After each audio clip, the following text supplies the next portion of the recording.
तो हमने समझा डीपीएसपी क्या होता है, ठीक है। अब समझो कि डीपीएसपी में किस टाइप के प्रिंसिपल्स कंटेन है, ठीक है, क्या टाइप के प्रिंसिपल्स ये कंटेन करता है। देखो,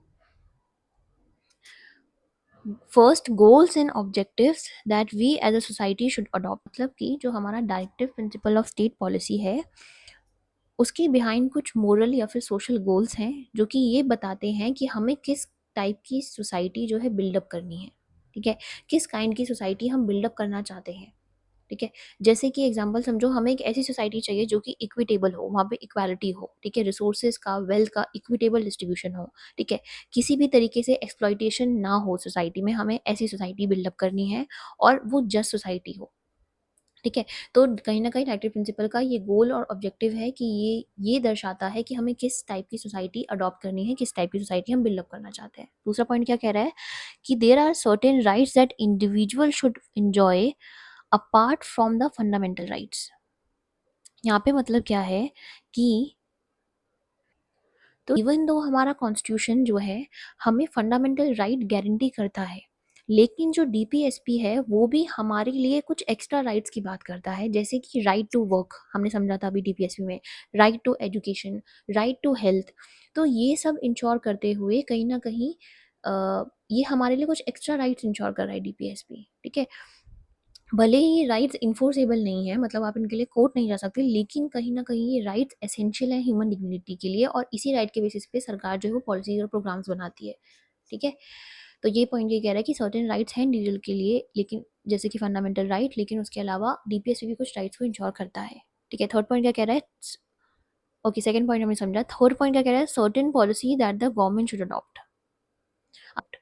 इसका मतलब है कि पॉलिसीज जो भी सरकार बनाएगी वो भले ही इकोनॉमिक पॉलिसीज हों, पॉलिटिकल पॉलिसीज हों या सोशल पॉलिसीज हों, वो कहीं ना कहीं हेल्प करेंगी कि वेलफेयर इंश्योर हो सके हर सिटीजन का, जैसे कि इनइक्वालिटी रिड्यूस होगी, ठीक है, सोशल जस्टिस इंश्योर होगा, इकोनॉमिक डेवलपमेंट प्रमोट होगा। तो कहीं ना कहीं ये तीनों पॉइंट्स हाईलाइट करते हैं कि हमारा directive principle of state policy जो है डीपीएसपी जो है उसमें किस टाइप के प्रिंसिपल्स इंक्लूड करे गए हैं हमारे कॉन्स्टिट्यूशन मेकर्स के द्वारा, ठीक है।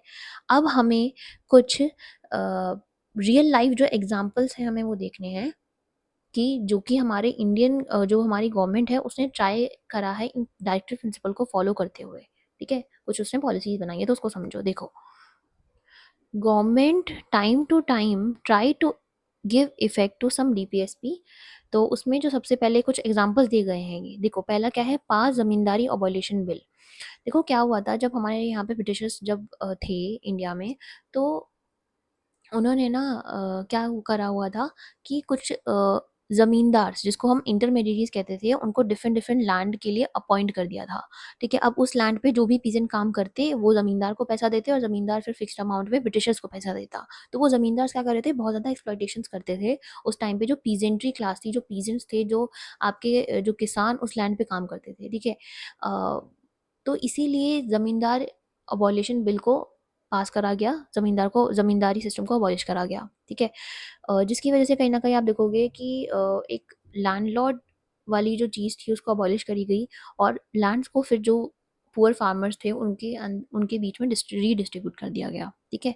नेक्स्ट क्या लिया है, नेशनलाइज़ करा गया बैंक्स को। बैंक्स का नेशनलाइज़ करने का मतलब ये है कि बैंक्स को जो है आप देखोगे सरकारी बैंक्स में कन्वर्ट कर दिया गया, ताकि जो बैंकिंग बेनिफिट है वो पुअर और रूरल पॉपुलेशन के पास पहुंच सके, ठीक है। तीसरा क्या पॉइंट है, enacted numerous factory laws. Numerous factory laws को इनेक्ट करा गया, मतलब कि जो भी वर्किंग कंडीशंस थी लेबर्स की उनको इम्प्रूव करने के लिए बहुत सारी फैक्ट्रीज लॉज लाई गई। उसके बाद है फिक्स्ड मिनिमम वेजेस, मतलब कि जो वर्कर्स थे उनको जो है फेयर वेजेस मिल सकें, ठीक है, उनको एक्सप्लॉइटेशन से प्रोटेक्ट करा जा सके, इसलिए उनको मिनिमम वेज इंश्योर करी गई। उसके बाद है cottage and small industries were promoted. Basically cottage और जो स्मॉल स्केल इंडस्ट्रीज है उनका प्रमोशन इसलिए करा गया ताकि रूरल एरियाज में एम्प्लॉयमेंट बढ़ सके, और और जो है सेल्फ सफिशिएंसी भी लोग अचीव कर सके, ठीक है, सेल्फ सफिशिएंट हो सके। उसके बाद क्या बोल रहे हैं, provision for reservation for the upliftment of the schedule caste and the schedule tribes, ठीक है। रिजर्वेशन वाली पॉलिसी मैंने बताई थी कि जो मार्जिनलाइज कम्युनिटीज़ हैं उनको इक्वल अपॉर्चुनिटीज़ मिल सके, इसलिए उनके लिए उनको रिजर्वेशन प्रोवाइड करी गई, ठीक है। उसके बाद है राइट टू एजुकेशन। देखो, एक मेजर स्टेप जो है डीपीएसपी में जो लिया गया, ठीक है,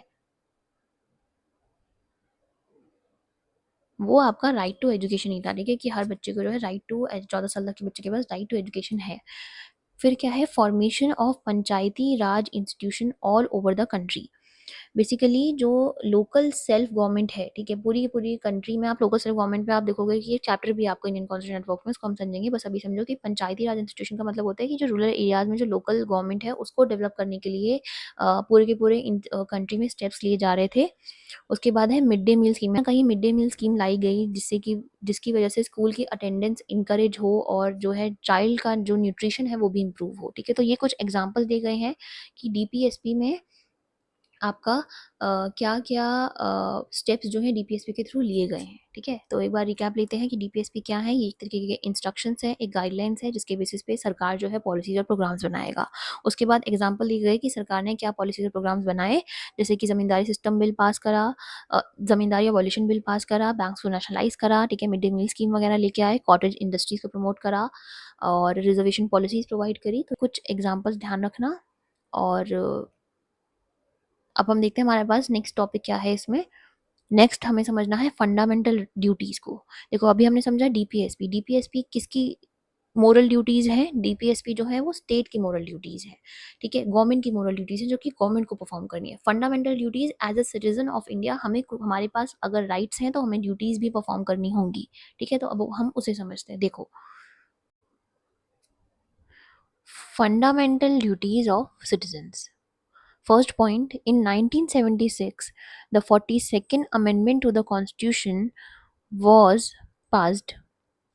Among other things, this amendment inserted a list of fundamental duties of the citizens. In all, 10 duties were enumerated. However, the Constitution does not say anything about enforcing these duties. पहले point का मतलब समझो।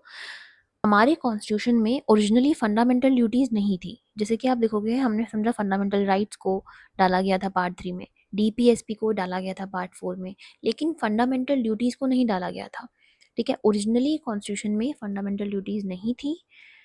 इनको बाद में 1976 में 42nd constitutional amendment act लाया गया जिसके थ्रू फंडामेंटल ड्यूटीज को पार्ट 4A में आर्टिकल 51A में इनकॉर्पोरेट कर दिया गया, ठीक है। तो फंडामेंटल ड्यूटीज जो है ओरिजिनली कॉन्स्टिट्यूशन में नहीं थी। ओके, यहाँ तक समझ आया। अब ये क्या कह रहा है कि in all 10 duties were enumerated, मतलब टोटल 10 ड्यूटीज को डाला गया था कॉन्स्टिट्यूशन में। हालांकि the constitution does not say anything about enforcing this duties, मतलब ये वही कह रहा है कि कॉन्स्टिट्यूशन ओरिजिनली कुछ नहीं कहता कि इन ड्यूटीज को कैसे इन्फोर्स करना है, क्या करना है, क्योंकि ये कॉन्स्टिट्यूशन में थे ही नहीं ओरिजिनली। इसको बाद में अमेंडमेंट करके डाला गया, ठीक है। अच्छा, एक और चीज़ ध्यान रखना, जब 42nd कॉन्स्टिट्यूशनल अमेंडमेंट एक्ट आया था 1976 में, तब टोटल 10 ड्यूटीज को डाला गया था कॉन्स्टिट्यूशन में। उसके बाद 2002 में भी एक और 86th कॉन्स्टिट्यूशनल अमेंडमेंट एक्ट आया जिसके through one more duty was added in the constitution. वो क्या थी? वो थी एजुकेशन से रिलेटेड थी, चिल्ड्रन को एजुकेशन जो प्रोवाइड करना है उससे रिलेटेड ड्यूटी डाली गई थी, ठीक है। तो अभी अगर आपसे कोई पूछेगा इन एमसीक्यू फॉर्म में, जो कॉम्पिटिटिव की तैयारी कर रहे हैं वो ध्यान में रखो। अगर किसी कहीं एमसीक्यू में आपसे पूछा जाएगा कि करंटली कितनी फंडामेंटल ड्यूटीज़ हैं, तो आपको ध्यान रखना है 11 फंडामेंटल ड्यूटीज़ हैं। और पूछा जाएगा कि क्या ओरिजिनली कॉन्स्टिट्यूशन में फंडामेंटल ड्यूटीज़ थी, तो इसका आंसर है नो, ओरिजिनली कॉन्स्टिट्यूशन में फंडामेंटल ड्यूटीज़ नहीं थी, ठीक है। सेकंड पॉइंट क्या कह रहा है? As citizens we must abide by the constitution, defend our country, promote the harmony among all citizen और प्रोटेक्ट द इन्वायरमेंट। जो सेकंड पॉइंट है ये आपको बता रहा है कि आपके पास क्या ड्यूटीज़ हैं। ऑल दो बहुत सारी 11 ड्यूटीज़ हैं, बट इसमें एग्जांपल दिया गया है कि क्या ड्यूटीज़ है। जैसे कि एज अ सिटीजन जो है हमें हमारे कॉन्स्टिट्यूशन के जो प्रिंसिपल्स हैं, ठीक है, जो आइडल्स हैं, हमें उसे अबाइड रहना है, ठीक है। जब भी वॉर होगी, जब भी कोई ऐसी सिचुएशन आएगी कॉन्फ्लिक्ट की, तो हमें हमारी कंट्री को डिफेंड करने के लिए रेडी रहना है, ठीक है। हमें हार्मनी प्रमोट करनी है सारे सिटीजन्स के बीच में, हमें इन्वायरमेंट को भी प्रोटेक्ट रखना है। तो ये कुछ ड्यूटीज़ एज अ सिटीजन हमें परफॉर्म करनी है, ठीक है। ये जो फंडामेंटल ड्यूटीज़ हैं ये जो है हमें बताती कैसे कि कैसे हमें एक रिस्पॉन्सिबल सिटीजन बनते हुए हमारी जो कंट्री की स्मूथ फंक्शनिंग है उसमें कंट्रीब्यूट करना चाहिए, ठीक है। फोर्थ पॉइंट क्या कह रहा है? However it must be noted that our constitution does not make the enjoyment of rights dependent or conditional upon fulfillment of duties। मतलब कि ये कहना चाह रहा है कि एक एक जगह हमें फंडामेंटल राइट्स हैं और एक जगह हमें फंडामेंटल ड्यूटीज़ मिली हैं। तो ये हमारा कॉन्स्टिट्यूशन जो है ये बोलता है कि ऐसा नहीं है कि आप ड्यूटीज़ परफॉर्म करोगे तभी आप राइट्स भी इंजॉय कर पाओगे। नहीं, राइट्स और ड्यूटीज़ एक दूसरे पे डिपेंडेंट नहीं है, हालांकि ये कॉम्प्लीमेंट्री हैं, मतलब आप साथ में इस्तेमाल करो इनको। लेकिन ये ऐसा नहीं है कि आपने ड्यूटी परफॉर्म नहीं करी तो आपको राइट भी नहीं मिलेगी। तो यहाँ से हमें ये पॉइंट निकल के आता है कि जो फंडामेंटल ड्यूटी है वो भी नॉन जस्टिसेबल है, वो उनको भी आप लीगली इन्फोर्स नहीं करा सकते। ठीक है, जैसे अभी हमें समझा कि लीगली इन्फोर्सेबल का मतलब क्या होता है, कि फंडामेंटल ड्यूटी अगर लीगली इन्फोर्सेबल नहीं है, वो नॉन जस्टिसेबल है, तो कल को ऐसा नहीं है कि अगर कोई सिटीजन जो है अपनी ड्यूटी को परफॉर्म नहीं कर रहा है, जैसे कि अगर वो कंट्री को डिफेंड करने नहीं जा रहा है या फिर वो इन्वायरमेंट को प्रोटेक्ट नहीं कर रहा है, तो आप उसके लिए कोर्ट में अप्रोच कर जाओ। नहीं, कोर्ट से इन्फोर्स नहीं करा सकते क्योंकि वो नॉन जस्टिसेबल है। फंडामेंटल ड्यूटी और डीपीएसपी दोनों ही नॉन जस्टिसेबल है, बट फंडामेंटल राइट जस्टिसेबल है। ठीक है, तो in this sense the inclusion of fundamental rights has not changed the inclusion of fundamental duties has not changed the status of our fundamental right। मतलब कि इसने बोला कि जो फंडामेंटल ड्यूटीज हमने कॉन्स्टिट्यूशन में डाली, उसका मतलब ये नहीं है कि फंडामेंटल राइट भी किसी तरीके से अफेक्ट होगा। ठीक है, कॉन्स्टिट्यूशन जो है किसी भी तरीके से फंडामेंटल ड्यूटीज को इन्फोर्स करने के बारे में नहीं कहता है। ठीक है, वो ये कह रहा है कि फंडामेंटल राइट्स आपको मिलेंगी ही, but as a responsible citizen हम आपको ये बता रहे हैं कि आपके पास एक ड्यूटी भी है जो आपको परफॉर्म करनी है। ठीक है, तो ये था फंडामेंटल ड्यूटीज का मतलब। तो अब हम इस पार्ट को यहीं पे एंड करते हैं, लेकिन जो आपका एक और लास्ट पार्ट आएगा जिसमें रिलेशनशिप हमें देखना है फंडामेंटल राइट के बीच में और डीपीएसपी के बीच में। ठीक है, बहुत इंपॉर्टेंट पार्ट है वो। तो